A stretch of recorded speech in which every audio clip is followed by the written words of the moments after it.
ईशावास्यमिदं सर्वं यत्किञ्च जगत्यां जगत् तेन त्यक्तेन भुञ्जीथाः मा कृधः कस्यचित् धनम्। ॐ शान्ति शान्ति शान्ति। समसुन्दर की जानकी वनस्मरण जय जय राम। देवांशी आरती लाविल्या भावांच्या ज्योती। देवांशी आरती लाविल्या भावांच्या ज्योती। देवांशी आरती लाविल्या भावांच्या ज्योती। अरूप तुम्ही निर्गुण तुम्ही विश्वाचे आधार। अरूप तुम्ही निर्गुण तुम्ही विश्वाचे आधार। शिवरूपे राहुनी पाहता शक्तीचा व्यवहार। शिवरूपे राहुनी पाहता शक्तीचा व्यवहार। मायामय आदीन जीवाना कशी कळे महती। मायामय आदीन जीवाना कशी कळे महती। देवांची आरती लाविल्या भावांच्या ज्योती। देवांची आरती लाविल्या भावांच्या ज्योती। म्हणून बनवून मूर्ती आम्ही आवाहन केले। म्हणून बनवून मूर्ती आम्ही आवाहन केले। विविध रूपाने तुम्ही येऊन घर पावन केले। विविध रूपाने तुम्ही येऊन घर पावन केले। कर्तव्यात सदा घर राहो मन चरणावरती। कर्तव्यात सदा घर राहो मन चरणावरती। देवांची आरती लाविल्या भावांच्या ज्योती। देवांची आरती लाविल्या भावांच्या ज्योती। देवांची आरती लाविल्या भावांच्या ज्योती। हरि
सर्वं यत्किञ्च जगत्यां जगत् तेन त्यक्तेन भुञ्जीथाः मा कृधः कस्यचित् धनम्।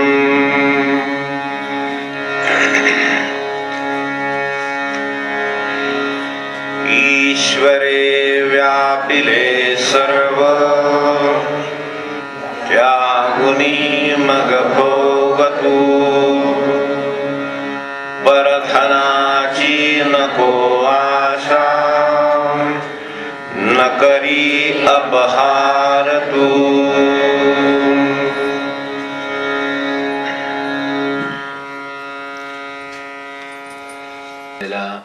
ईशावास्याबद्दल असं म्हटलं जातं की पहिला मंत्र हा 18 मंत्रांचा सार आहे. म्हणजे अनेकदा असं असतं की खूप मोठी गोष्ट सांगितली जाते, पुन्हा थोडक्यात ती सांगितली जाते, त्याहीपेक्षा थोडक्यात सांगितली जाते, शेवटी सूत्ररूपाने सांगितली जाते. तशी ती सगळ्या उपनिषदांचं ईशावास्य ते 18 मंत्र, 18 मंत्रांचं गुण आहे. असं जर केलं तर कुठल्या मंत्रात येईल? ते ईशावास्यमध्ये येईल असं म्हणण्याची पद्धत आहे. कारण तो वाटतो पण इतका साधा सोपा मंत्र नाही, म्हणून आपल्याला त्यावर एक दिवस कालचाही द्यावा लागला, अजूनही थोडा द्यावा लागेल असं दिसतं. काल आपण असं पाहत होतो की त्यागुनी मग भोगतो, 2 गोष्टीचा क्रम आहे, त्याने सतत तसाच वापरला आहे इथे. ईशावास्यमिदं सर्वं यत्किंच जगत्याम जगत, हे त्यांनी पूर्ण स्पष्ट एक ओळ त्यासाठी दिली. जगत्याम जगत असं तुम्हाला वर वर वाटत असलं तरी जगातलं जग ते सुद्धा त्यांनीच व्यापलेलं आहे, हे लक्षात ठेवा. जे सूक्ष्म आहे ते त्यांनीच व्यापलेलं आहे, जे स्थूल आहे ते त्यांनीच व्यापलेलं आहे, हे सांगण्यासाठी. आणि सर्व आपली जर त्याबद्दल काही थोडंफार उरत असेल मनामध्ये कुठेतरी शंका की हे परमेश्वरी नसेल, यात परमेश्वराचा वास नसेल असं जर वाटत असेल तर ते दूर करण्यासाठी सर्व शब्द वापर. पुढे मात्र तेन त्यक्तेन भुंजीथाः हा स्वच्छ आदेश दिलेला आहे. मा कृधः कस्यचित् धनम हा दुसरा आदेश दिलेला आहे. हे आपल्याला अनुवादासाठी सोपे करताना, सोयीचे करताना ईशावास्यमिदं सर्वं यत्किंच जगत्याम जगत म्हणून आपण एवढंच केलं. ईश्वरे व्यापिले सर्व, त्यात सर्व आलेलं आहे. स्थूल सूक्ष्म काय आपल्याला दृश्य अदृश्य जी मांडणी करायची असेल ती, ते सर्व परमेश्वराचं आहे याचं भान ठेवून राहिलं तर त्यात पहिल्या संबंध ओळीचा आदेश आला. फक्त उरलेला यातली एक ओळ आणि इथे मात्र त्यासाठी 1.5 ओळी आहे. त्याचं कारण आपल्या जीवनात जास्त काय करू नये ते शिकण्याची जास्त वेळ आली, म्हणून हा अर्थ स्पष्ट करण्याची वेळ आली, एवढंच त्याचा अर्थ आहे. म्हणजे काय, त्यागुनी मग भोगतू परधनाची नको आशा, न करी अपहार तू.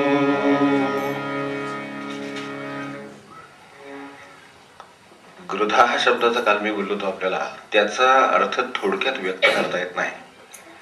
त्यागुनी मग भोग तू त्यक्तेन भुंजीथाः सांगता येतं, पण मा गृधः कस्यचित् धनम हे सांगायला मात्र परधनाची नको आशा न करी अपहार तू. गृधामध्ये बऱ्याच गोष्टी येतात, एकूणच या श्लोकामध्ये बऱ्याच गोष्टी येतात. एक 4 सारांशाने आपल्याला सांगतो. परत एकदा त्या सगळ्या श्लोकाकडे बघितलं की काय गोष्टी 4 सापडतात त्या समोर ठेवतो.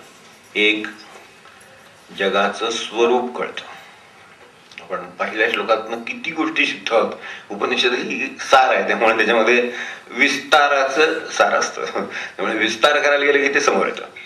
तर एक पहिली गोष्ट म्हणजे स्वरूप, जगाचं स्वरूप कळतं. जगाचं रूप कळायला माणसाला डोळे दिलेले आहेत, पण स्वरूप कळायचं इंद्रिय मात्र आपण शोधायला पाहिजे. फरक, स्वरूप कळतं म्हणजे काय, रूप तर कळतच आहे. डोळे उघडले की माणसाला रूप समोर दिसतं. झाड आहे, पान आहे, काय फांदी आहे, काय जे दिसतं ते रूप दिसतच आहे. ते दिसायला काय वेगळे अडचण नाहीये. म्हणजे देह दिला त्याच्या साह्याने, दिलेल्या इंद्रियांच्या साह्याने मनुष्याला रूप कळायची सोय आहे, पण स्वरूप कळायची सोय मात्र या कुठल्या इंद्रियाने नाही. ईशावास्यम हे कळायला कुठल्या इंद्रियाने कळेल मला सांग? कुठल्या इंद्रियात ती सोय नाही. म्हणून त्यांनी सांगितलेलं, म्हणून पहिल्यांदा म्हटलं तसं आज्ञेने श्रद्धेने शिकावं लागेल. कुठलं तरी एक इंद्रिय त्याच्यासाठी आहे किंवा यंत्रणा आहे. इंद्रिय शब्द आपल्याला अगदी हा वाटतो, स्थूल वाटतो, म्हणून स्पष्ट सांगायचं म्हणजे साधन दिलेलं आहे. इंद्रियाला साधनच म्हटलेलं आहे आपल्याकडे. पाहण्याचं साधन डोळा, तसं रूप पाहण्याचं साधन म्हणून डोळा, एवढंच त्याचं स्वरूप आहे. यापेक्षा काही त्याला फार महत्व आपल्याकडे दिलं नाही. पण हे रूप कळतं. स्वरूप समजायला सर्वात महत्वाचं साधन श्रद्धा. मग थोडे मनाचे प्रयत्न, मन थोडं वापरावात. मन इंद्रियातच मोडतंय पण तरी सुद्धा मन श्रेष्ठ आणि त्यामुळे 6वं इंद्रियच आहे. त्याचं सध्याचं काम स्वरूपापेक्षा रूपाकडे जास्त आहे. आत्ताच्या सध्याच्या मनाचं काम काय आहे? आपल्या मनाचं काम आपण ओळखून काढा.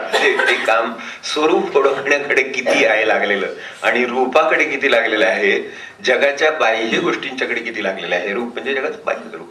त्या बाह्य गोष्टींच्याकडे त्या मनाचं काम किती आहे आणि स्वरूपाकडे काम किती आहे, हा विचार केला तर मनाचे काय घोटाळा आहे ते लक्षात येईल, किंवा मनाचा उपयोग काय आहे ते पण लक्षात येईल. तर हे लक्षात यायला आपल्या मध्ये लक्षात येईल की इकडे श्रद्धा आहे, म्हणजे ती एक वेगळं साधन दिलेलं आहे. श्रद्धेने मला स्वरूप ओळखता येण्याची शक्यता आहे. जगाचं स्वरूप ओळखण्यासाठी ईशावास्यम हे स्वरूप सांगितलं जगाचं. तेव्हा ईशावास्यम मध्ये एकदम 3-4 गोष्टी ज्या कळतात, त्या 3-4 गोष्टीमधले जगाचं स्वरूप कळतं, रूप कळणं आणि स्वरूप कळणं मधला फरक कळतो, इंद्रिय कोणती कशासाठी आहेत ते कळतं, त्या पलीकडे मनाचा वापर दोन्हीकडे करता येण्यासारखा आहे हे कळतं, त्यातला बॅलन्स कळतो, तेच मन इकडे लावलं तर स्वरूपापर्यंत जाईल हे कळतं. एवढं सगळं एक बाजू झाली. दुसरी गोष्ट सत्ता कळते. ईशावास्यम सर्व एवढ्या सगळ्यामध्ये हे सगळ्या 2 ओळीमध्ये खरी सत्ता कळते. मी मुद्दे पहिल्यांदा सांगतो की खरी सत्ता कळते. तेव्हा ईश्वराचं किंवा एकंदरीत सर्व प्रपंचाचं सुद्धा स्वरूप कळत नाही, रूप कळतं माणसांच्या. म्हणून रेशन कार्डावर माणसं कळतात, बाकीचं काय कळत नाही त्यांना. कुटुंब प्रमुख, वय वर्ष 70 काय असेल ते 50, बाकी तो कसा आहे रेशन कार्डावर नाही कळत, रूपात नाही ते स्वरूप ओळखावं लागतं. स्वरूप ओळखायला त्याला स्वतः तरी कळतं का एवढं माणसं का, नंतर बाकीच्या ते सर्वे करायला येतात की नाही, किती बाय किती एवढं कळलं, घर किती बाय किती हे घराचं रूप कळलं. पण घराचं स्वरूप कसं आहे म्हटलं तर जावं की नाही अशी शंका वाटते घरी. म्हणजे काय, किती बाय किती पुरणार नाहीत का तुम्हाला ते? 1000 स्क्वेअर फूटचं घर आहे, पण घरामध्ये जायचं प्रेम लागेल का, घरामध्ये जावंसं वाटेल का, राहावंसं वाटेल का, असं होईल का नाही, हे कशावर अवलंबून आहे? 1000, 2000, 3000 स्क्वेअर फूटवर अवलंबून आहे का आणखीन कशावर अवलंबून आहे? ते त्यातल्या स्वरूपावर अवलंबून आहे. तर घराच्या रूपावर अवलंबून नाही. घर असं जर रूप असेल तर फार तर मनुष्य पाहायला जाईल, हो की नाही? एखादं घर मोठं आहे तर काय होईल, तर ते मनुष्य पाहायला जाईल, राहायला जाईल का नाही? रूप मनुष्य पाहतो, स्वरूपात मनुष्य राहतो. आपण खरे स्वरूपात राहण्यासाठी जन्माला आलेले आहोत आणि स्वरूपातच आहोत, पण रूपामध्ये व्हिजिटिंग आहोत अशी परिस्थिती आहे. त्यामुळे त्या घरात फार चांगलं घर आहे, एखादी बिल्डिंग आहे, आपण गावामध्ये नवीन एक बिल्डिंग आहे, ती मंदिरं नाही का लोक बघायला की केवढं झालंय. जाता जाता ते आपल्या रस्त्यावर नाही का तिथून त्या मूर्ती दिसतात वगैरे. कोल्हापूरला जाताना कसं केवढं, तिथून जाताना नुसतं डावीकडे बघा म्हणतो मनुष्य, लगेच तुम्हाला देवाचं दर्शन होतं. किती सोपं झालं देवाचं दर्शन. तर हे रूपदर्शन स्वरूप दर्शन नाही की नाही. स्वरूपामध्ये समजा मला उभं राहता येत नाहीये, जाग्यावर उभं राहता येत नाही, गाडीमध्ये समजा गर्दी आहे खूप आणि मी उभा राहिलोय, त्याच आपल्या टोपच्या रस्त्यातच सांगतो. टोपच्या रस्त्याला जाताना समजा जर मी कराडला चढलो, पाऊण तास उभा आहे आणि मला बसायला जागा नाही आहे कुठे, अशा वेळेला शेजारचा जो मुलगा उठून मला जागा देतो, म्हणतो तुम्ही इथे बसा, काका तुम्ही इथे बसा, तिथे स्वरूप. आता तिकडे खिडकीतून बघा ते रूप. अशी परिस्थिती माणसाची. त्यामुळे जगाचं स्वरूप कळणारे लोक खूप आहेत आणि ज्याचा आज आपल्याला अहंकार असतो किंवा जे वाटतं ते सगळं जगाचं रूप आहे, स्वरूप नाही आपल्याला कळलेलं. जगाचं स्वरूप ईशावास्य विदग सर्वम, ते जगाचं स्वरूप. तर ते कळायला हा उपयोग.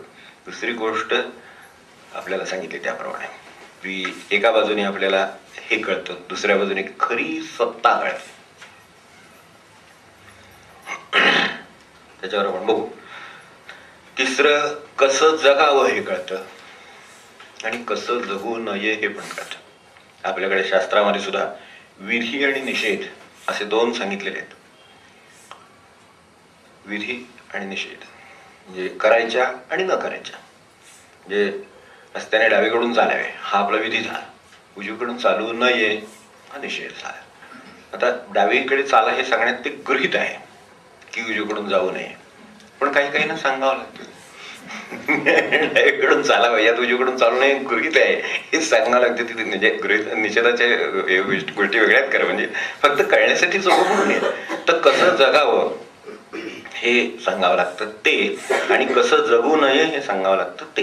हे सर्व आपल्याला एका मंत्रामध्ये कळतं. म्हणजे जगाचं स्वरूप कळलं.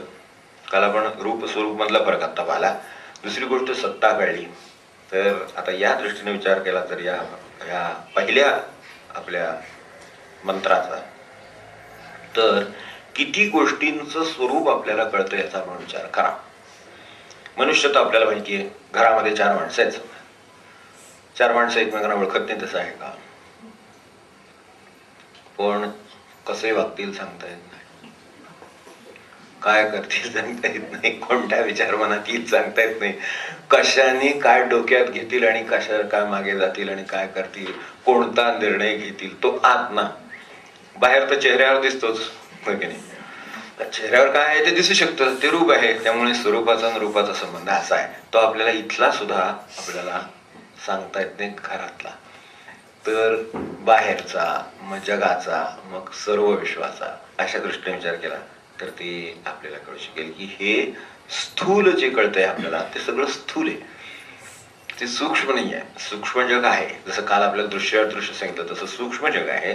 सूक्ष्म जगाची कल्पना आपल्याला येत नाही. आणि ती यावी खरं सांगायचं तर इतकी वर्ष जवळ राहून सुद्धा स्वभावाबद्दल सांगता येत नाही असं मनुष्य म्हणतो. इतकी वर्ष आम्ही सहवासात आहोत, मित्राच्या असेल, पत्नीच्या असेल, पतीच्या असेल, माणसांच्या असेल, पण म्हणलं की लक्षात घ्यायचं की याला काय स्वरूप कळलेलं नाही, कारण ते आत आहे, हो की नाही. त्याचे हेतू कळत नाही, त्याचे उद्दिष्ट कळत नाही, त्याचं सगळं आतच आहे ना, ते ध्येय कळत नाही, नक्की त्याचं काय साध्य करायचंय ते काय आतलं काही कळत नाही. फक्त बाहेर जेव्हा कृती होतात तेव्हा लक्षात येतं की असं असावं. नंतर काही वेळेला मला असं, मी जरी असं केलं असलं तरी मला असं, आपण नाही का बोलतो तर वाचा हे दृश्य रूप झालं, पण मला असं म्हणायचं नव्हतं ते स्वरूप.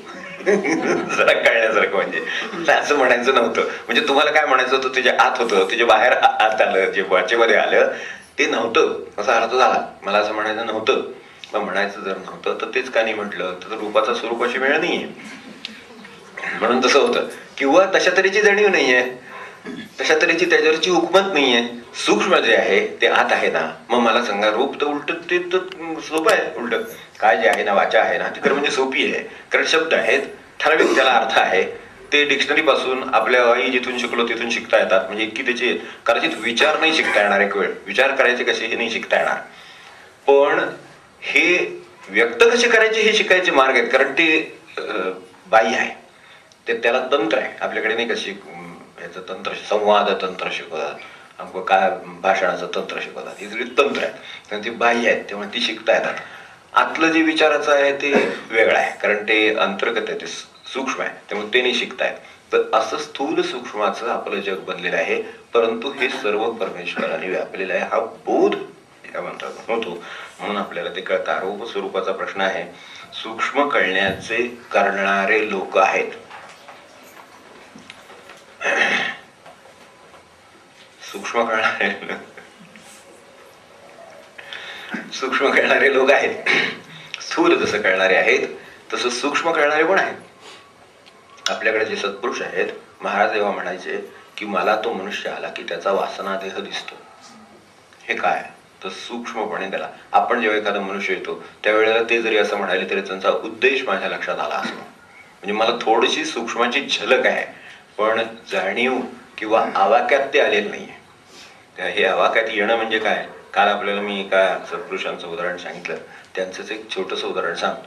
ते दोघं बसले होते, ग्रस्त, त्यांच्या बरोबर येणारे नेहमीचे मधू म्हणून एक ग्रस्त यायचे नेहमी. तर त्या गप्पा चालल्या होत्या. त्यांच्या मंडळी गेल्या होत्या काय बाळणपणासाठी माहेरी, यांना काळजी लागली होती. तर ते म्हणाले की ती अमुक वाजता होईल आणि तिला मुलगा होईल असं त्यांनी त्या जमिनीवर हात आपटून सांगितलं, बरं असं काहीतरी सांगितलं. आपल्याला त्या घटनेशी काही फार महत्व नाही, घडली तशीच हे महत्वाचं. मग नंतर ह्यांना विचारलं की बुवा हे काय आहे, की तुम्ही म्हणलात त्यावेळेला ती गोष्ट होईल तर ती त्याप्रमाणे ती झाली. तर ते म्हणाले की हा सूक्ष्माचा व्यवहार आहे.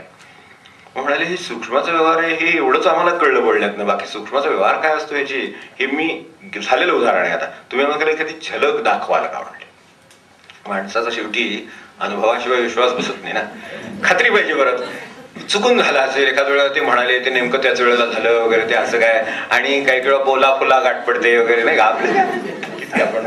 तर त्यामुळे झलक दाखवाल तर म्हणले कधीतरी दाखवीन म्हणलं. बयाजी म्हणले कधीतरी दाखवीन. बरं, एक दिवशी रात्री अचानकपणे हेच मधुकरराव त्यांच्याकडे आले.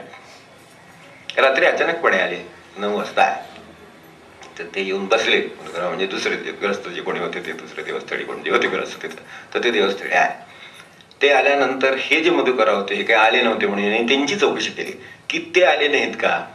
तर ते म्हणाले आज मला वाटलं म्हणून. यांच्याकडे लोक कसं असायचं, अगदी खाजगीमध्ये आपल्या गप्पा मारायचे. त्यांनी कधी बाकीचे साधुत्वाचे किंवा महाराज बुवाचं कधी काही मागवलं नाही, आणि ते योग्यतेचे माणूस नाथ पंथातले होते, त्यांची थोडी माहिती म्हणजे. तर आणि त्यांना त्याचा तिटकार असे, आणि ते अत्यंत आपल्याकडे जसे रमण किंवा कृष्णमूर्ती असावे तशा पद्धतीनं जाणारे शुद्ध ह्या अरविंद ज्यासारखे, अरविंदांना ते फार मानत. तर आणि त्यांचा प्रत्यक्ष संबंधही होता. तर ते त्याच पद्धतीचे स्वरूप. त्यामुळे हे गप्पा मारायला म्हणून त्यांच्याकडे सुद्धा लोक होतात. त्यात त्यांचं जे काही उद्बोधन होईल ते लिहून ठेवीत, त्याच्यावरनं आज त्यांचं काही उपलब्ध आहे.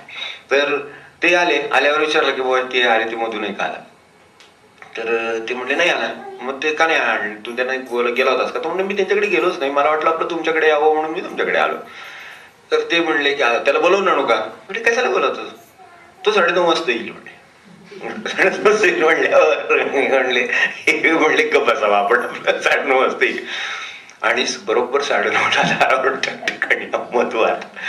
ते मधुकररावात आल्याबरोबर ह्यांनी यांच्याकडे बघितलं मागे आपला विषय झाला त्याचा, म्हणते काहीतरी दिसतंय, पण झलक मधुकररावांना पाहिजे होती, ह्यांना नको होती. यांचा काही विषय नव्हता तो. तर हे येऊन बसलेले अर्धा तास त्यांच्याबरोबर गप्पा झाल्या, आणि बरोबर 9:30 येत आले. आत आल्याबरोबर 9:30 यांनी एकमेकांच्याकडे बघितलं. तेव्हा मधुकररावांना हे काय म्हणले, मधूला काय म्हणाले की मधू, त्यांचे गुरुजी होते जुन्या काळात एक माधवनाथ म्हणून सत्पुरुष होऊन गेले, म्हणजे त्याला आता 150-200 वर्ष होऊन गेली. ते योगमार्गातले मोठे अधिकारी होते, आणि या स्वतः भैयाजींना हे गुरुदेवानी त्यांच्याकडे जायला सांगितलं होतं. असं ते त्यांची स्वतःच्या गुरूंची हकीकत आहे. गुरुला म्हणाले होते बरं का, ते ही गोष्ट सामान्यातली नव्हे. गुरु जेव्हा त्यांना म्हणाले होते, म्हणजे ह्या आता ज्यांचं भैयाजींचं सांगत होतो त्यांचं, की गुरु त्यांना म्हणाले की ते काय त्या अनुग्रह वगैरे काय त्यांचे विषय झाले. तर त्याच्यात म्हणाले मला जर ईश्वर दर्शन घडायचे आहे तर मला एजंटची काय गरज आहे असं विचारलं. इतका बुद्धिमान आणि याचा माणूस होता, तडकाफडकी बोलणारा माणूस होता हे स्वतः वयाजी, म्हणजे अत्यंत बुद्धिनिष्ठ. ते म्हणाले मला एजंटची काय गरज आहे म्हणे. गुरु त्यांचे गुरु होते, त्यामुळे ते म्हणाले मी एजंट आहे पण कमिशन घेत नाही म्हणले. असे ग्रस्त होते का, एजंट म्हणून कमिशन घेत नाही म्हणले. नंतर यांची खात्रीने झाली, तर यांचा विश्वास स्वतः त्यांच्या देहातल्या गुरूंच्यावर विश्वास नव्हता, म्हणून त्यांनी ह्या स्वामी आपले रामदास जे आहेत तिथे समर्थांच्यावर विश्वास ठेवून उपासनेला सुरुवात केली होती त्यावेळेला. तर ती उपासना त्यांना शेवटी अरविंदांच्या पर्यंत घेऊन गेली, आणि अरविंदांच्याकडे त्यांच्या बुद्धीचं समाधान झालं, आणि बुद्धीचं समाधान झाल्यानंतर ती ग्रस्त पुन्हा या माधवनाथांच्या गुरुदेव भेटले वाटेत, आणि गुरुदेवाने त्यांना सांगितलं की तू तिथे जा, तिथे तुझं काम होईल. तर त्या पद्धतीने त्यांच्याकडे आले होते. ते दिले. आल्यानंतर सुद्धा त्यांच्या डोक्यातल्या शंका जाईनात, सूक्ष्माचं समाधान नाही झालं. तर त्यामुळे सूक्ष्माचं समाधान करून देण्यासाठी प्रत्यक्ष शंका विचारल्या तरी समाधान नाही झालं. तर त्या दिवशी रात्री त्यांची हे माधवनाथ त्यांच्या स्वप्नामध्ये आले, आणि स्वप्नामध्ये त्यांना शंका विचारल्या, सगळ्या शंकांचं समाधान केलं तरी खात्री नाही दिली. दुसऱ्या दिवशी सकाळी आल्यावर माधवनाथांनी त्यांना विचारलं की काल आपलं बोलणं जरा तरी झालेलं आहे. सूक्ष्म काय असतं त्याच्यासाठी सांगतो, काल रात्री आपलं बोलणं झालेलंच आहे, त्यामुळे तुमचं आता शंका समाधान झालेलं असेल म्हणले.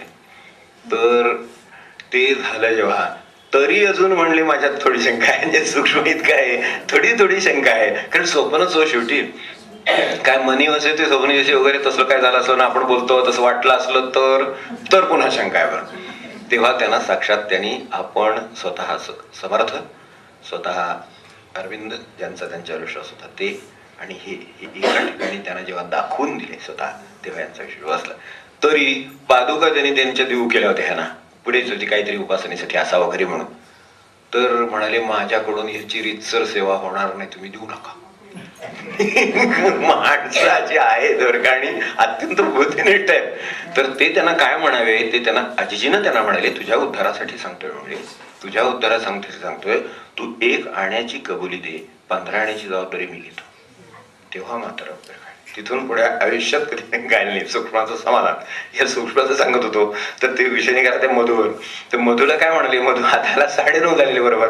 मधू हात आल्याबरोबर यांनी एकमेकांच्याकडे बघितलं, हे देवस्थळी बसले होते त्यांनी, आणि त्यांना त्या मधूला हात आल्यावर मधू एक काम कर, म्हणजे त्या पादुकांच्यावर आठवण झाली. त्या पादुका तिथे ठेवल्या होत्या आणि गुरूंचा एक पुतळा करून त्यांनी तिथे ठेवला होता पुढे. आता 82 पर्यंत ग्रस्त होते. तर त्यांच्या समोर ठेवलेली चिठी उचल म्हणाले. कागद ठेवलाय तो उचल. तो कागद उचलला आणि वाचला. कागदावर लिहून ठेवलं होतं, आज रात्री अचानक 9 वाजता देवस्थळी येतील, त्यानंतर 9:30ला मधू येईल आणि आम्ही दोघे मिळून गव्हाणकरांच्याकडे नंतर जाऊ. तिघे मिळून गव्हाणकर म्हणून त्यांच्याकडे गेली. सूक्ष्माची खात्री झाली. स्थूल आणि सूक्ष्म नावाचं जगत आहे. आपल्याला नुसते भविष्याचं आकर्षण वाटू नये, सूक्ष्माचं वाटावं. माणसाला भविष्याचं जे आकर्षण वाटतं ना, ते वेगळ्या पोटी असतं, ती सत्तेपोटी असतं. इथे सत्तेची ओळख दिलेली, ती खरी सत्ता परमेश्वराची हे याची ओळख दिलेली आहे.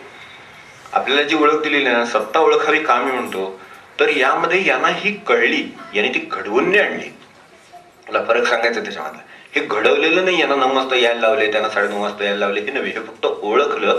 फक्त त्यांनी सूक्ष्माची झलक म्हणजे सूक्ष्माचा व्यवहार कसा असतो ते दाखवण्यासाठी सांगितलं हे सगळं.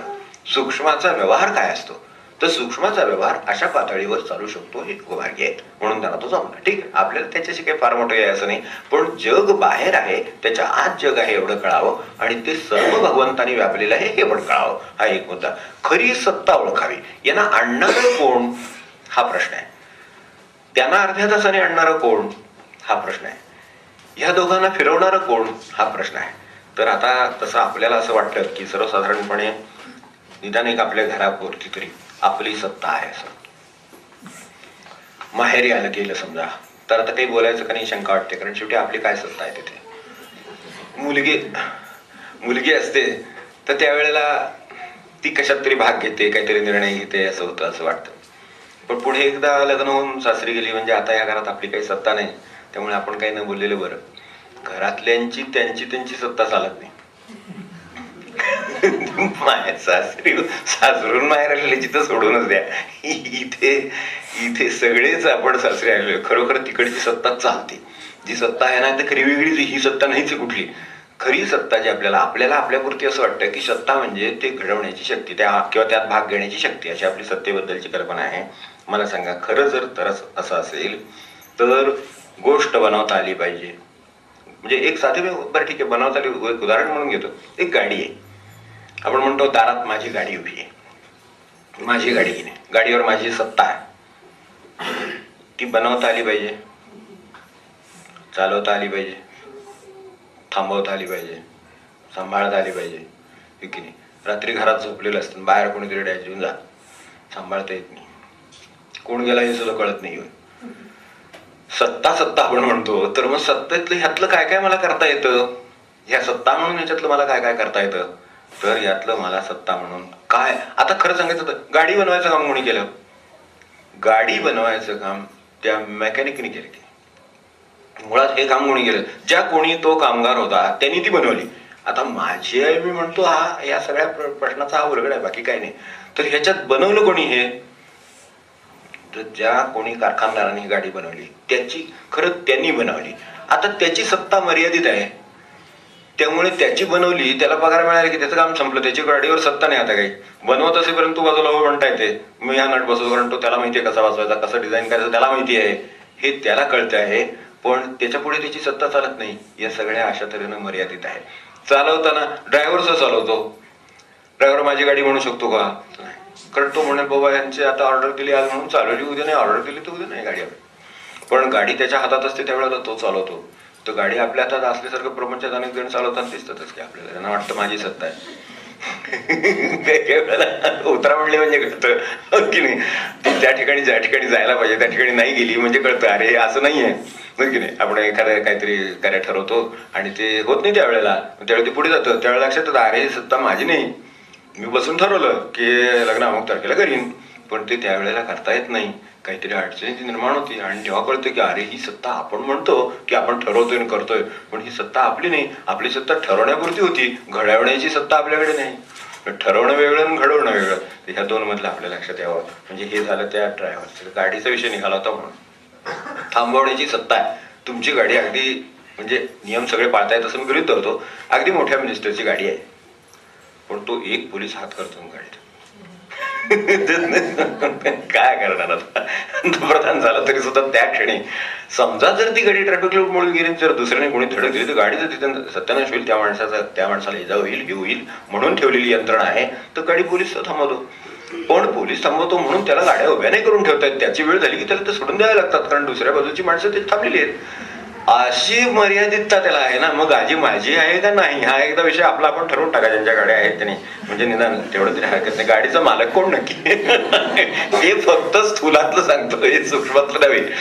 तर खरी सत्ता ओळखावी, तर या दृष्टीनं काय असतं, काही काही गोष्टी म्हणजे एक जाता जाता सत्तेच्या दृष्टीनं मला असं वाटतं की मी भविष्याचं प्लॅनिंग करणार आहे. प्लॅनिंगचा विषय त्या मला भयाजीच्यात ऐकायला मिळाला, तो एक फार चांगला आहे, तो पण जाता जाता सांगतो, तो याच्याशी संबंधित आहे. आपल्याला असं वाटतं की आपण आयुष्याचं कसं प्लॅनिंग करायचं आणि त्याप्रमाणे जगायचं वगैरे, नाही अमुक करायचं मग तमुक करायचं, या साईडला जायचं, हे करायचं ते करायचं ते करायचं, त्याचं काय काय होतं ते आपल्याला कळत जातच पुढे पुढे. तर हे प्लॅनिंग प्रोसेस आहे, ही एक मॅनेजमेंटची एक सिस्टीम आहे, ती बरोबर आहे, म्हणजे तिच्यामध्ये काहीतरी गुण आहेत म्हणून ती निर्माण झाली. कोणी कोठे करो किती ह्यातच ती आहे व्यवस्था. आपण आता वाचतो सरळ, तर मानवी व्यवस्था साऱ्या आहेत, त्यामुळे ते कोणी कोठे करो किती त्यात थोडा दोष राहतो, तशा तऱ्हेचा दोष राहतो. तो दोष काय राहतो, तर ह्या संवंत प्लॅनिंग मध्ये माझ्या खूप प्रकारचे प्लॅनिंग, अगदी साधं 5 year प्लॅन आहे, फॅमिली प्लॅन आहे माणसाचा, रिसोर्सेस प्लॅनिंग आहे, इन्व्हेस्टमेंट प्लॅनिंग आहे, किती रिटायरमेंट प्लॅन आहे, नंतर मग मुलांच्या शिक्षणाच्या 18व्या वर्षी किती पैसे येणार, मग त्याच्या 25व्या वर्षी किती पैसे येणार, मग त्यावेळेला तो कुठल्या कॉलेजला जाणार, मग त्यावेळेला त्याला 25 लाख लागणार वगैरे, काय जे असेल त्यावेळेला केवढी प्लॅनिंग असतात की नाही, किती वेळ आणि किती एन्जॉयमेंट का त्रास कोणाला ठोकते त्याचं त्याला होत असतं. अशा पद्धतीने ते चालू आहे सगळं. तर या सगळ्यामध्ये ती त्या गाड्या तशाच्या तशा चुकून एखादी जाते नाहीच नाही, पण सर्वसाधारण गाड्या तशा जात नाही, त्या कुठेतरी एक 5 वर्षातच गडबडायला सुरुवात होती. इकडून तिकडे मार्कामुळे कशामुळे तिथे ते गव्हर्नमेंटचे नियमच बदलतात, ते खायचं हे आता बघितलं, असं एकदम साम्राज्य कोसळतात, सत्यमचं असत्यम होतं, काय होतं काय की नाही, सगळं काय तरी घडला होत. मग या प्लॅनिंग मध्ये आमच्या काय चुकलं, ईशावास्यम मध्ये ते शिकता येतं असं मग त्याच्याशी आहे म्हणून शकतो. आपल्या गप्पा मारतोच, आपण बसलोच आहोत घरामध्येच उपनिषद शिकायचे असं, तर त्याच्यात थोडं आपण बाजू इकडे तिकडे बघून येतोच आहोत. पण त्यात काय चुकलं, तर या सर्व प्लॅनिंग मध्ये ईश्वरी सत्ता घ्यायची राहिली मध्ये. आपली सर्व प्लॅनिंग आपण पहा की यामध्ये हे मी आता ठरवलं, आता याच्या पुढे जे परमेश्वराला घडवायचं आहे ते त्यांनी घडवावं, असं कुठेतरी करायची तरतूद पाहिजे ती या प्लॅनिंग सिस्टीम मध्ये कुठे, कारण ती इम्पॉर्टंट आहे. आपल्याकडे प्लॅनिंग नव्हती असं नाहीये, केलेलीच आहे. आपल्याकडे तो नारळ फोडला, ते अमुक केलं, ते काय आहे, ते परमेश्वरी सत्ता त्यातली ओळखलेली आहे. हा मी निघालो, लोकांना असं वाटतं की हे नारळ अंधश्रद्धेच्या गोष्टी हो की नाही, कसले नारळ फोडतात. आपण गाडी चालवतो, पेट्रोल असतं, ड्रायव्हर असतो, एक्सपिरियन्स असतो, सगळं असतं, आणि आपलं डेस्टिनेशन ठरलं असतं, रूट माहिती आहे, सगळं आहे, हे नारळ काय फोडायचं भानगड आहे. मग सगळं प्लॅनिंग प्रमाणे 5 year प्लॅन प्रमाणे आता आपण कुठे असायला पाहिजे होतो, भारत नाही का, बाकीच्या देशांचं राहू दे, ते आता कुठे कुठे जात आहेत ते दिसतच आहे, पण अगदी शेजारी लांब सगळे, तर आपण कुठे असायला पाहिजे होतो, तर तिथे आपण कुठेच नाही असं दिसतंय. हे काय प्रकार आहे.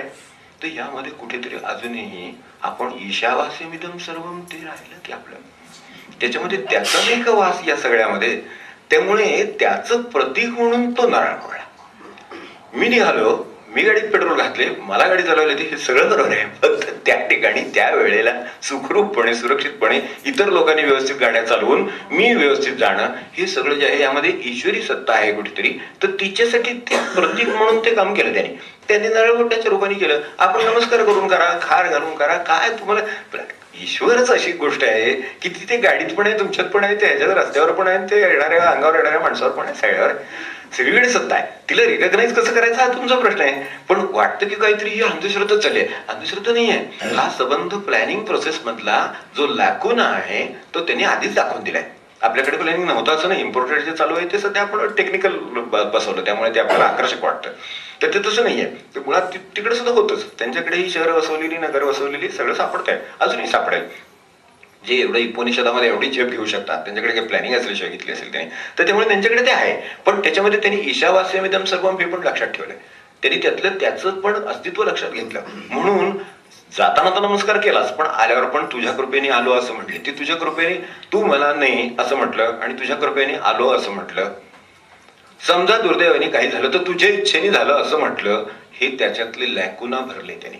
ही अंधश्रद्धा नव्हे, हे लॅकुनाच आहेत. त्या प्लॅनिंग मधले असलेल्या त्रुटी आहेत, उणीवा आहेत, त्या राहणार याचं त्यांना आकलन आहे, म्हणून त्यांनी हे केलं. तर त्या दृष्टीने आपण आपल्या कामाकडे बघावं. म्हणजे याच्यात जे ईश्वराच्या अस्तित्वाचा, सत्तेचा जो विचार केला गेला नाही तो ह्यात विचार केला गेला.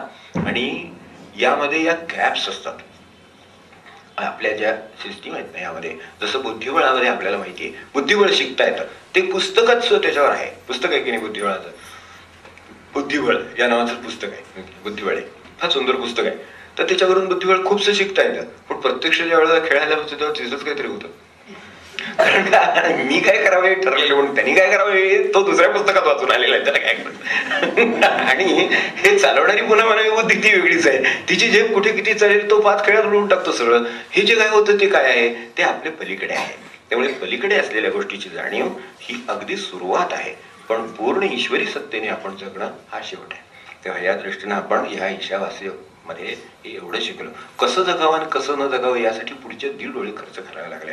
त्यामध्ये कसं जगावं आणि कसं जगू नये हे सांगण्यासाठी ते आहे. आपण त्यातला त्याग आणि भोगाचा भाग खाल पाहिला. त्यागामध्ये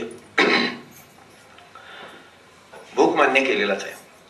भोग म्हणजे चरितार्थ साऱ्या भाषेमध्ये. भोग याचा अर्थ आपल्याकडे चैन किंवा हे नव्हे, चरितार्थ वाचलेला आहे. आणि चरितार्थ जर मानला असता तर आज सुद्धा इथे सगळं स्वास्थ्य राहिलं असतं. तो सोन्याचा थोडं निघत होता आणि माणसं आनंदात होती, ते जे होतं ना सगळं 1, 2, 5 काय आपल्याला मानायची तेवढी 1000 वर्षापूर्वी गृहीत, तर ते तसंच राहिलं असतं. आज ते तसं नाहीये, अशांती आहे. त्याचं कारण याच्यातला भोग शब्दाचा अर्थ चरितार्थ हा राहिला, विसरला. आणि त्याला बाकीचं सगळं स्वरूप आलं. ते काय आलंय ते आपल्याला आता माहिती आहे. भोग हा पोषणासाठी शरीराचा, चरितार्थ म्हणजे आपला शरीरापुरता विचार केला. अन्न पाहिजे की नाही तर पाहिजे, अमुक पाहिजे का नाही तसं काय म्हणणं नाही, कसं पाहिजे हे शरीराचं काही म्हणणं नाहीये. शरीराचं म्हणणं एवढं आहे की ते आरोग्यकारक असावं. शरीराकडून जर काही इंटिमेशनच मिळत असेल तर अनारोग्यकारक वस्तू आत गेली तर उलटून बाहेर पडते, एवढी शरीराची सिस्टीम आहे. किंवा इट इज रिजेक्टेड, चुकीचा माल जसा रिजेक्ट होतो चांगल्या कंपनीमध्ये क्वालिटी कंट्रोल करून, तसं आपल्याकडचे उत्तम क्वालिटी कंट्रोल आपल्याकडे आहे, तो रिजेक्ट करतो. म्हणजे भोगाची मर्यादा ही शरीरामध्ये सहजपणे ईशावास्यम आहे. त्यामुळे त्यांनी घालूनच दिलेली आहे. त्याच्याकडे चुकीची वस्तू आली, आपल्याकडे विषारी पदार्थ गेला तर माणसाला उलट्या होत लागेल, कारण त्याच्या दृष्टीनं त्याला मारणारी वस्तू आहे. आता त्याच्यापेक्षा प्रमाणाबाहेर गेलं तर ती सिस्टीम फेल होते, ते बरोबरच आहे. आपल्याकडे होतं की ते कम्प्युटर फेल नाही का होत, आवाज वेगळी काहीतरी गोष्ट गेली तर तसं होतं. पण नसेल तर ते फेकून देतं, हे नाही आत असं सांगतं, हे याला योग्य नाहीये हे सांगतं. हे फेकून देण्याची यंत्रणा कुठून आली? माणसाला जे डिसेंट्री लागते डायरेक्ट त्या मार्गाने फेकून दिलं जातं सगळं, कारण ते चुकीचं काहीतरी निर्माण झालेलं आहे. तर चुकीचं जे निर्माण झालेलं आहे ते म्हणजे आपण जे चरितार्थ म्हटलं त्यामध्ये आरोग्यकारक जे नाही ते उडवण्याची क्षमता त्याच्यामध्ये आहे. तर आता आपण अनारोग्यकारक गोष्टी पचवायचा अभ्यास करतो, हा आपलं कौशल्य आहे. ते निसर्गाच्या पलीकडे आहे, ती गोष्ट सोडा. पण मुळामध्ये निसर्ग असं म्हणत नाहीये.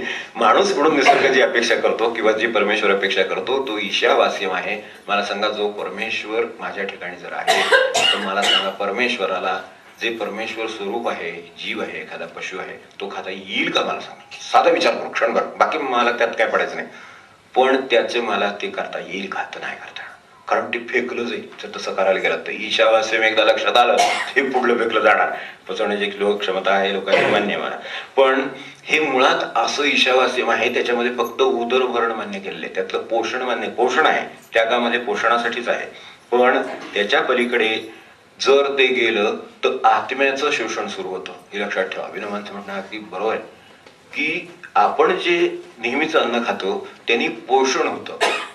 पोषणात आत्म्याची अडचण काही नाही. आत्मा सुखामध्ये आहे, आत्मरूप आहे, परमेश्वर आहे. आपण त्याला परमेश्वर आपल्यातला, तो सुखामध्ये आहे. ज्या वेळेला ते चैनीकडे जाईल किंवा दुसऱ्या कुठल्याकडे जाईल, पोषणाच्या पलीकडे जाईल, अतिपोषण म्हणा, चुकीचं पोषण म्हणा, काय त्याला आपल्याला म्हणायचं, अतिभोग म्हणा, चैन म्हणा, काय त्याला म्हणायचं ते म्हणा, ते म्हटलं की त्यात आत्म्याचं शोषण सुरू होतं. म्हणून मग आनंदाला घरघर लागते, अस्वस्थता किंवा अशांती निर्माण होते. तिची कारणं आपल्या ह्या सगळ्या पोषणाऐवजी दुसऱ्या गोष्टी करण्यामध्ये आहे. तर या दृष्टीनं आपण त्याच्याकडे पाहावं. तर त्यागाने म्हणजे आपल्याकडे पूर्वीच्या वाङ्मयामध्ये सुद्धा आत्मानं परिपालयेत असं म्हटलेलं आहे. आदेश आहे असा वेदांचा, आत्मानं परिपालयेत. परिपालन करावं, नुसतं पालन सुद्धा. आत्म्याचं परिपालन सांगितलेलं आहे, देहाचं पोषण सांगितलेलं आहे. पोषणामध्ये लागणारं अन्न आहे, दुपारी लागलं, संध्याकाळी, मधल्या वेळी लागलं, संध्याकाळी लागलं, काय ठीक आहे, त्याच्या काय गरजा असतील शरीराच्या त्यानुसार खाल्लं, हे बरोबर आहे. पण पालन पोषण कोणाचं करायचंय? तर आत्म्याचं करायचंय असं सांगितलेलं आहे, परमेश्वराचं करायचं असं सांगितलेलं आहे. आता तो परमेश्वर आतही आहे, तो बाहेरही आहे हे सांगितलेलं आहे. म्हणजे त्याचं पण पोषण आलं, ते त्यागाने होतं. म्हणून त्याग. इथे जे त्याग आणि भोगची सांगड घातली, त्या परमेश्वराचं पोषण कसं होणार, त्याच्यासाठी त्याग सांगितला. त्यागाने अनेक गोष्टी, म्हणजे यादीच्या यादी आहे. त्यागाने काय होतं? त्यागाने पहिली गोष्ट म्हणजे परमेश्वराच्या कर्तृत्वाचं स्मरण राहतं. त्याग कशासाठी करायचं? मी का करावा त्याग? आहे म्हणून करावा, हे तर मान्य आहे. पोषण झालं. निदान आपल्याकडे हा क्रम बदललाय. घोडान गाडी उलट सुलट झाले. काल सांगितलं तसं की ते काही वेळेला गाडी पुढे घोडान घोड्यापुढे गाडी असा घोटाळा होतो, नाही असं नाही. पण ज्यांचा त्याग आधी आहे आणि भोगाची गाडी मागून चाललेली आहे ती व्यवस्थित चालेल. पोषणाची गाडी मागून चाललेली आहे आणि त्यागाचा घोडा पुढे आहे असं जोडलेलं आहे. ती स्टेशन त्या गाड्या बरोबर जातात. कुठे जातील? समाधानाकडे जातील, म्हणजे ईश्वराकडे गेले ते जातील. ते त्यासाठी जोडले आहेत. कारण त्या दोन्ही होणार आहेत हे त्यांना माहिती आहे. हे दोन्ही होणार आहेत. उपनिषद अमान्य करीत नाही. उपनिषद पोट अमान्य करीत नाही, पोषण अमान्य करीत नाही, काही अमान्य करीत नाही. पण त्यागाची त्याला बाजूला दुसऱ्या बाजूचं हे पण जोडून दिलेलं आहे. तर त्यागाने हे मला जे मिळालेलं आहे ते मिळालेलं माझं एकट्याचं स्वतः निर्माण केलेलं सत्तेचं नाही. आज घरात एखादी पत्नीने का म्हणत माझी कशावर सुतळीच्या तोड्यावर सत्ता नाही हो असं म्हणतात की नाही, तसं खरोखर पुरुषाचं पण आहे. त्याची सुद्धा सुतळीच्या तोड्यावर सत्ता नाही खरं सांगायचं तर. बघा आपण प्रयत्न करून विचार करून काय एखाद्या घरातली अरेंजमेंट बदलायचा प्रयत्न करून बघा, म्हणजे लक्षात येईल. इकडच्या वस्तू नुसते तिकडे ठेवल्यात तरी कळेल की सत्ता किती असते काय असते. तेव्हा खरं कर्तृत्व किंवा सत्ता याचं आकलन व्हायला चांगलं व्यवस्थित सावधान राहून अभ्यास केला तर लक्षात येतं. ही एक. नंतर दुसरी गोष्ट म्हणजे त्यामध्ये ज्या इतरांचा संबंध आहे, अन्न खातो तर शेतकऱ्याचं स्मरण आहे. तो दारावर जो कोणी आलेला आहे तो त्या शेतकऱ्याचा प्रतिनिधी आहे माझ्या दृष्टीनं. मला माहित नाही कुठल्या शेतात पिकलं, त्याच्यावर लिहिलं असतं खाली की ते काय मध्य प्रदेश मधून आलं, तुझ्या धान्यावर पोत्यावर नसतं का. आता कोण मध्य प्रदेशला जाणार शेतकरी हुडकून काढणं काय शक्य आहे मला. पण मला एक माहिती आहे, दारात आलेला आहे तो ईशावास्यमिदं सर्वम, तो जो तिथे पिकवतो आहे तोच माझ्या दारात आलेला आहे, तर त्याला मी दिलेलं आहे. किंवा दारात आला नसेल तर नेऊन दिलेलं आहे, काय जी आपली पद्धत असेल त्यानुसार. तर ईशावास्यम म्हणण्यामध्ये इतकं व्याप्त आहे की तुम्हाला त्याला हुडकून काढायची गरज नाही. तो येतो गरज घेऊन समोर, गरज घेऊन आला की त्याचं देणं त्याचं काम आहे, ते द्यायचं आणि मग दुसरं काम आहे. आपल्याकडे क्रम आहे सांगितलेला. म्हणून आपलं अन्न सुद्धा पोषण केव्हा करील? आधी त्याग आणि मग भोग आहे तर पोषण करेल. आधी त्याग आणि मग पोषण असेल तर पोषण करेल. आधी त्याग आहे म्हणून आपल्याकडे नैवेद्य आधी आहे. म्हणून अन्नाचा प्रसाद केव्हा होईल? नैवेद्य आधी होईल तेव्हा तो प्रसाद. नाही तर भोजन आपल्याकडे साधं जेवण आणि प्रसादामध्ये फरक आहे. तो आधी त्याग आहे, ती दिलेला आहे त्याला. आणि आता काय आहे, सुरुवात न खाणाऱ्या देवापासून करावी ही परमेश्वराला माहिती आहे.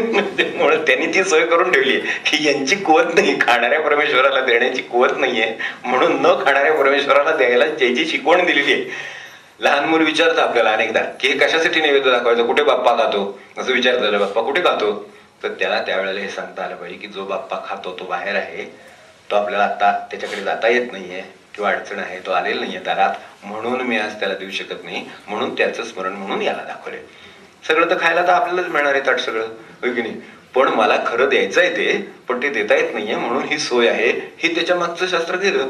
आणि म्हणून ईशेन आवास्यम, तर मग त्या मूर्तीतही ते आहेच, माझ्या देवघरातही ते आहेच की, ते नाही असं कुठे आहे. त्यामुळे तो घेतोय, फक्त आज तो दृष्टीने सेवन करतो, तिथला मुखाने सेवन करतो. आपण फरक लक्षात ठेवू. हे आपल्याला मुलाला सांगता आलं तर प्रसाद का दाखवायचं, नैवेद्य का दाखवायचं हे सांगता येतं.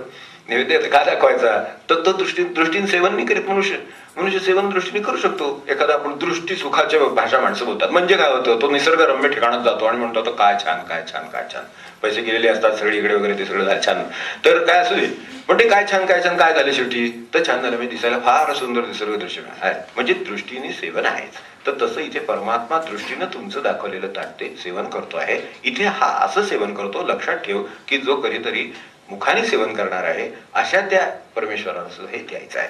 ही जाणीव निर्माण करण्याचं काम आपल्याकडे आहे. त्यानंतर कर्माचे दोष मुक्त होतात त्यागाने काय होतं, त्याग कशासाठी पाहिजे, कर्मामध्ये दोष आहेत.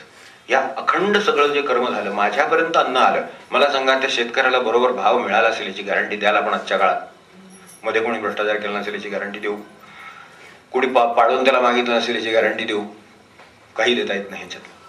त्या पोटी लागलेला दोष त्या अन्नाबरोबर, माझ्या तांदूळाबरोबर माझ्यापर्यंत येऊन पोहोचलेला आहे.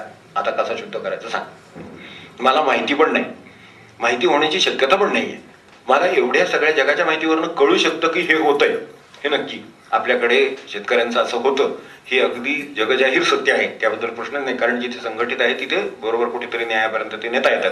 पण असंघटित असेल, सामान्य असेल, गरीब असेल, हे असेल तर त्याला नाही ते देण्याची तरतूद. म्हणून अशा वेळेला कर्मामध्ये दोष उत्पन्न होत आहेत. पोषण आहे, पोषण माझ्या पोटातच चाललेलं, ते बरोबर आहे, ते करा उपनिषद म्हणतं, पण त्यागाने करा, म्हणजे दोष दूर करा त्यातला. त्या कर्मामध्ये जो दोष आहे, माझ्या अन्नामध्ये दोष आहे, तो दोष दूर करायचं सामर्थ्य त्या त्यागामध्ये आहे. ते केल्यामुळे माझ्या दृष्टीनं त्याच्यातला दोषमुक्तीचं ते साधन आहे. त्याग हे दोषमुक्तीचं साधन आहे. निदान माणसाने एवढी तरी जाणीव ठेवतोच की नाही, केळं खायला लागला तर निदान साल तरी टाकतोच नाही, एवढं तरी निदान माणसाला त्याग मिळतो, तेवढा तरी करा. किती प्रमाणात केळ्यावर साल असते. एक केळं साधं घेतलं, व्यवहारात खातो आपण अनेकदा वस्तू, साधी सोपी वस्तू आहे, पण त्याच्या सुद्धा सालीचा त्याग करावा लागतो. आता सालीसकट खाणं ही गोष्ट वेगळीच आहे, पण गरिबीपोटी सालीसकट खावी लागतात. आपल्याला माहिती असेल, लहानपणी मी खाल्ले सालीसकट, आपल्याला माहिती असेल सालीसकट खाल्लेले, आणि आम्हाला सांगी असायची की ही पण टाकायची नाही, आणि ते खरं आहे. आणि काही केळ्यांच्या जाती अशा आहेत की ज्या सालीसकट खाता येतात, आपल्याला माहिती, ते पण माहिती.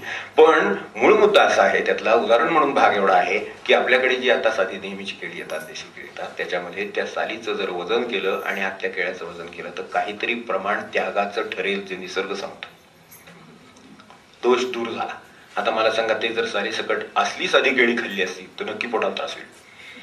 देठा सकट सगळं सारखं हे खायचं म्हटलं, म्हणून त्याग हा अपरिहार्य आहे. याच्यातला त्याग आधी, मला सांगा, केळं आधी खातून मागणं साल टाकतो का, आधी साल टाकतो मग केळं खातो. त्यक्तेन भुंजिता, किती जुना विचार करून ठेवलाय. त्यक्तेन भुंजिता, की आधी त्याग आणि मग भोग, की आधी साल टाकली आणि मग केळं खाल्लं. इतकं साधं स्वरूप खरं म्हणजे या सगळ्याचं आहे. हे एक.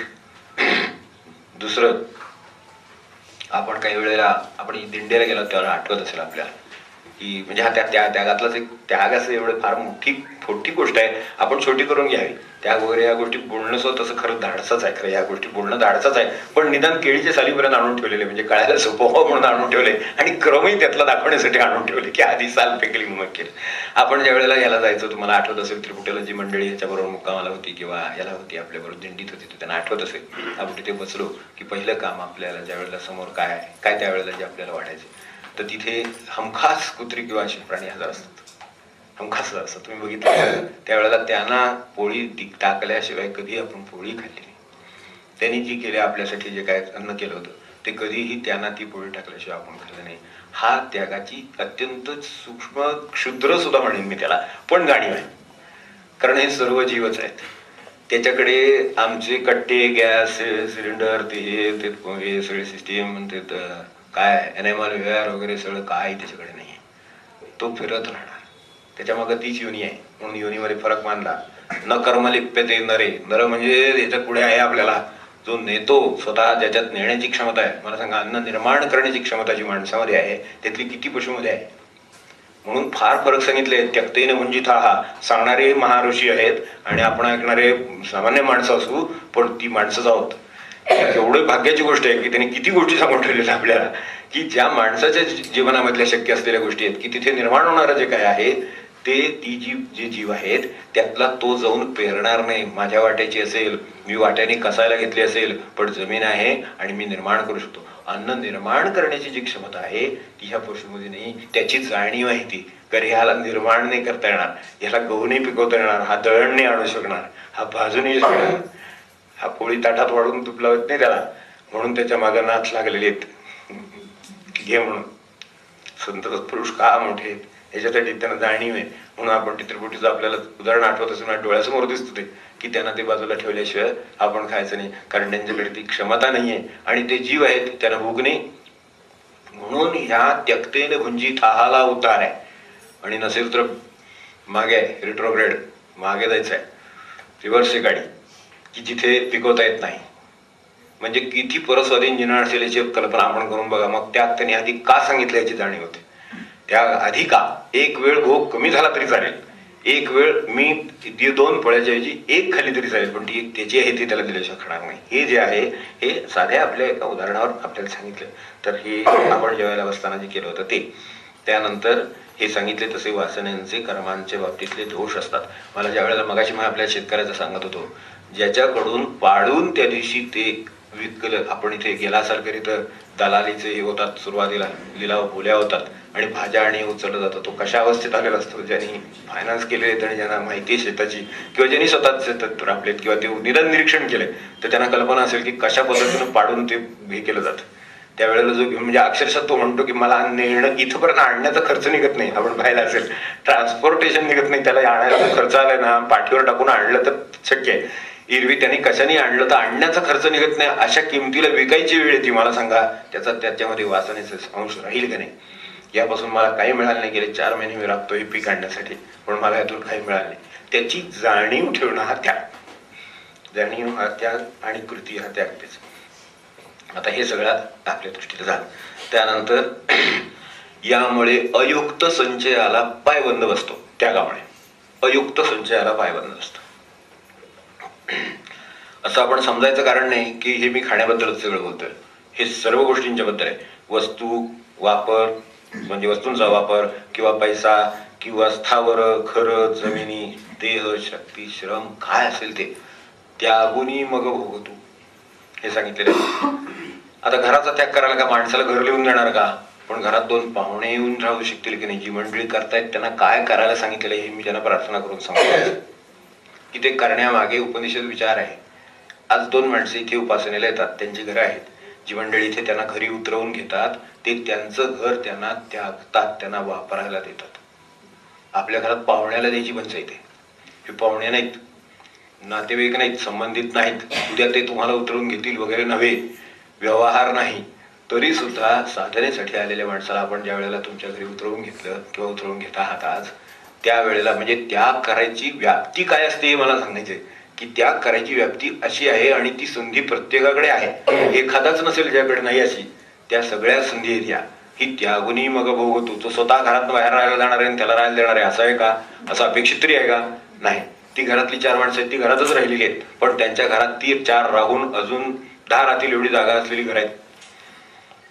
कधीतरी निदान संधी आली, वेळ आली तर तरी ते 2 माणसं ठेवून घेतील ना, त्यावेळेला त्या घराचा सुद्धा त्यागून भोग झाला. नाहीतर तोच आयुष्यभर एकटा घरामध्ये राहतो.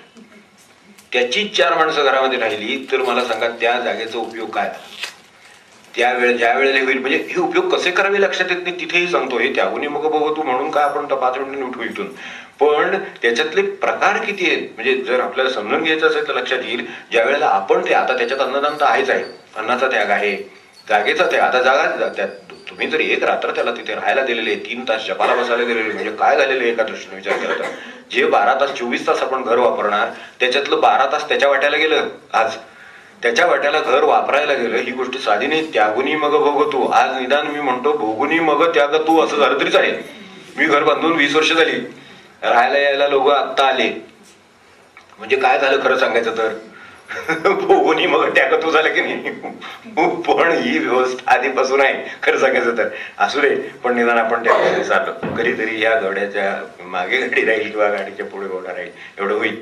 तर हे शोषण आणि हे सगळे मुद्दे आपल्याला सांगितले. दुसरं म्हणजे गरजूची तरतूद. त्यागाचे जे मुद्दे आहेत ते सांगून ठेवतो. गरजूची तरतूद आहे आणि वासनेच्या वृद्धीला पायबंद आहे. जसा संचयाला पायबंद आहे तसं वासनेच्या वृद्धीला पायबंद आहे. काय आहे वासनेची वृद्धी? मी अगदी अगदी सोपं साधं उदाहरण सांगतो की समजा तुमच्या घरातल्या लहान मुलं आहे, त्यांनी खेळणं आणायचा आग्रह धरला आणि तुम्ही जर असं म्हटलं, तुमच्या मुलं असतं बाजूला आजूबाजूला मुलं खेळतात, त्यांची मित्र असतात, मैत्रिणी असतात, हे असतात, ते लहान लहान मुलांच्या गोष्टी आपल्या ह्याच्यासाठी सांगतो, कळण्याच्या दृष्टीने उपनिषद खाली आणलेलं असं. तर आता त्यांनी खेळणं मागितलं, तर तुम्ही जर सांगितलं की मी तुला एका अटीवर खेळणं आणेन, त्याला पण आणणार.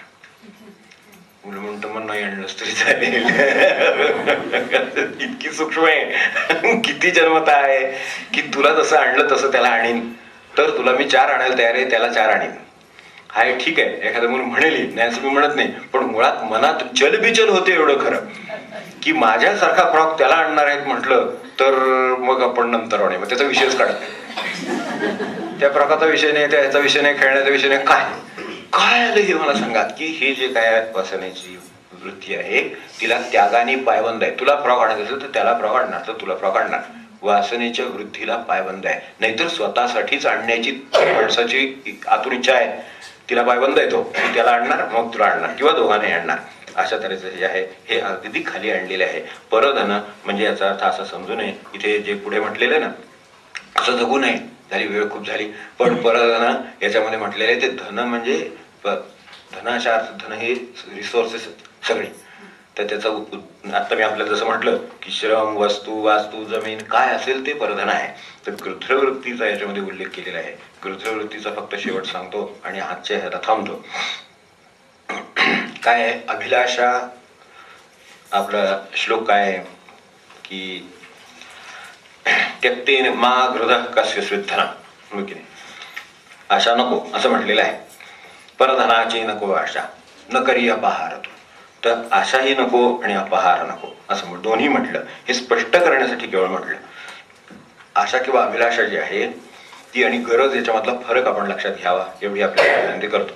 अधिक तपशील आपल्याला लागला तर नंतर विचारला तरी चालेल. गरज आणि अभिलाषा कर्माच्या किमती पलीकडे अपेक्षा असणं म्हणजे अभिलाषा आहे. कर्माच्या किमती पलीकडे आपल्याकडे टेबलावरचं काम सरकत नाही म्हणतात की नाही.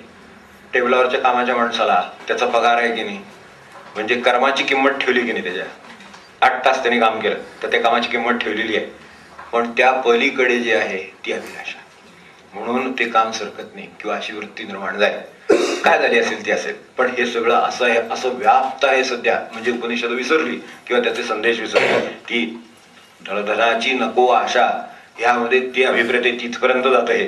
कर्माच्या किमती पलीकडची अपेक्षा आहे ती म्हणजे अभिलाषा आहे आणि तिचंच रूपांतर आजच्या लाचेमध्ये होतं. पैसा, आमिष, वस्तू, जाहिरात ही सगळी कर्माच्या किमती पलीकडच्या गोष्टी आहेत. वस्तू ठेवलेली आहे तर तिची किंमत तुम्ही देणारच ना. किंमत चुकल्याशिवाय तर काहीच घ्यायची परवानगी नाही. आपल्या उपनिषद तर अजिबात देणार नाही, पुढे आहेच. तर ते तर देणार नाही, त्यामुळे किंमत द्यायला तर तुम्ही तयारच आहात. मग त्याच्यावरच्या फ्रीची काय गरज आहे मला, हो की नाही. पण फ्री असेल तिथे मनुष्य जायला तयार आहे. आता तो फ्री कसं फ्री देईल मला काय गणितच कळत नाही. मनुष्य एखाद्या गोष्टीवर एखादी फ्री देईल. आता तो सत्पुरुष असला तर मान्य आहे, तो सगळंच फ्री देतो, ती गोष्ट वेगळी. पण असे का सत्पुरुष सगळे दुकान मांडून बसले ते सगळे आहेत. आपण क्षणभर विचार केला तर लक्षात येईल की ह्याच्यात 1 रुपया ते वाढवणार आणि 1 रुपयाची वस्तू आपल्याला देणार. चॉकलेट फ्री मिळाल तरी माणसाला आनंद होतो. याच्या खाली काय खाली त्याग काय उपनिषद बघा, म्हणजे कसं काय गंमत आहे बघा. आणि ते लोक कुठे झेप घेऊन गेले त्याची कल्पना करा तुम्ही, म्हणजे लक्षात येईल. जाहिराती होतं काही लोकांचे थोडेसे गैरसमज आहेत, त्याबद्दल एक वाक्य सांगतो ते आणि पुढे जातो की कळण्यासाठी माहिती सांगणं याला जर आपण जाहिरात म्हणत असाल तर ती मला मान्य. कळण्यासाठी माहिती सांगत असाल तर जाहिरात मान्य आहे. पण आकृष्ट करून गळ्यात घालण्यासाठी जर काही प्रलोभन दाखवत असाल तर त्याला जाहिरात अमान्य आहे. ती जाहिरात नाही. आणि आज जी जाहिरात आहे तिचं स्वरूप ह्या दोन्ही मधलं काय आहे ते आपण की जाहिरात तर सांगायला ठीक आहे तुम्ही अमुक अमुक वस्तू तुमच्याकडे आहेत. आता त्याचा बोर्ड लिहिलेला असतो की एवढ्या एवढ्या वस्तू इथे मिळतात, दुकानात लावलेलंच असतं की नाही. किंवा ठीक आहे अगदी पेपरमध्ये वाचायच्या वस्तू मिळतात, चांगली गोष्ट आहे. तर हे तर माहिती कळण्यासाठी सांगावं लागेल. याच्यावर नाही ऑब्जेक्शन, उपनिषदांचं ऑब्जेक्शन त्याच्यावर नाही आहे, त्याच्याच अभिलाषा आहे. त्यामुळे त्याला आकृष्ट करून त्याच्या गळ्यात घालण्यासाठी प्रलोभनं दाखवलेली आहेत. आणि प्रलोभनं साधीसुधी नाहीत. मी जाता जाता एक टिप्पणी करतो, मोठी स्त्रीवादी वगैरे मुक्तीवादी वगैरे माणसं आहेत, पण त्यांचं ह्याच्याबद्दल काही म्हणणं नाही. कुठल्याही जाहिरातीवर त्याच्या स्त्रीची आवश्यकता का असते हे आपण शोधून काढा, म्हणजे लक्षात येईल काय मला म्हणायचं. स्पष्ट एका वाक्यात सांगतो आपण की प्रलोभनं कशासाठी, माझी वस्तू ठरलेली आहे ना, ती मी घ्यायची आहे ना, मग त्याच्यात ह्याचा काय संबंध आहे, ते नाही आहे. त्याच्याबरोबर मग फ्री, मग मग तुम्हाला लंडनची सफर घडवतो, मग तुम्हाला ह्याची सफर घडवतो, मग तुमचं काय याला नेऊन आणतो, तुम्हाला कोडाईकनाल देतो, अमकं देतो, तुमकं काय वाटेल ते, काय काय काय अजब अजब सध्या झालेले सगळे जग.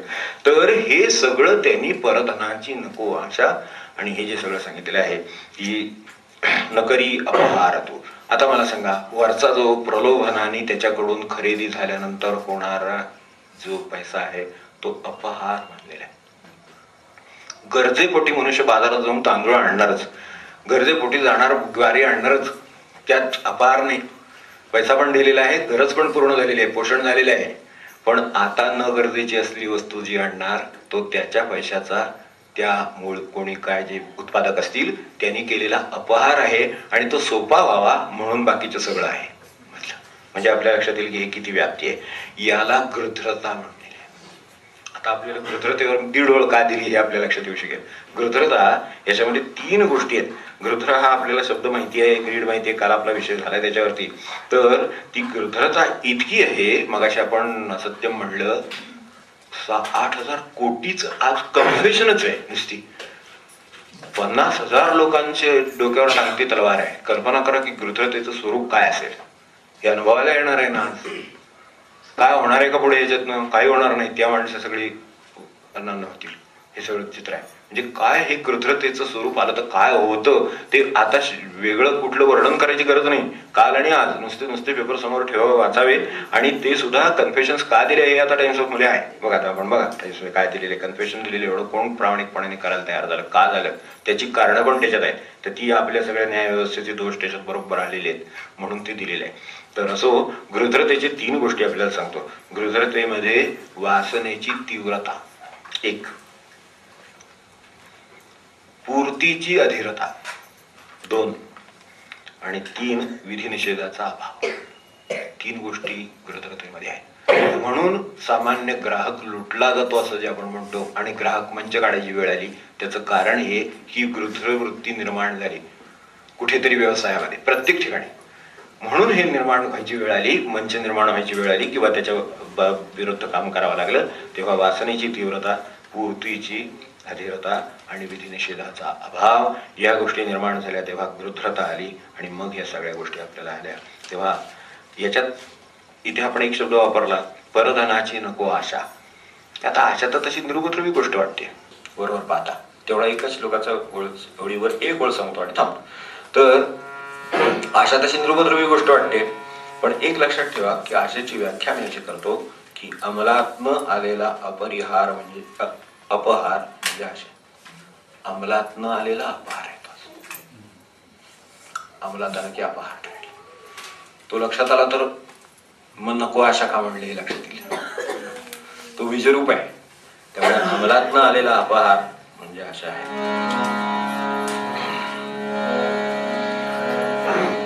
ईशावास्यमिदं सर्वं यत्किंच जगत्यां जगत् तेन त्यक्तेन पुञ्जीथा मा गृधः कस्य स्विद्धनम्.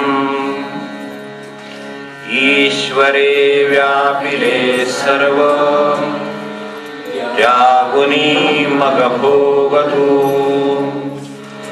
परधनाची नको आशा न करी अपहार तू. म्हणून ठेवले कुर्वन्नेवेह कर्माणि जिजीविषेत् शतं समाः. एवं त्वयि नान्यथेतोऽस्ति न कर्म लिप्यते नरे. आयुष्य शत इच्छावे परिकर्मात राहुनी कर्मेन बांधती तुझला तुझा मार्ग नयाहुनी. एकदा ईशावास्य तेवढं मराठी परत एकदा म्हणू. ईश्वरे व्यापिले सर्व याहुनी मग भोगतो परधनाची नको आशा न करी अपहार तू. ओम शांती शांती.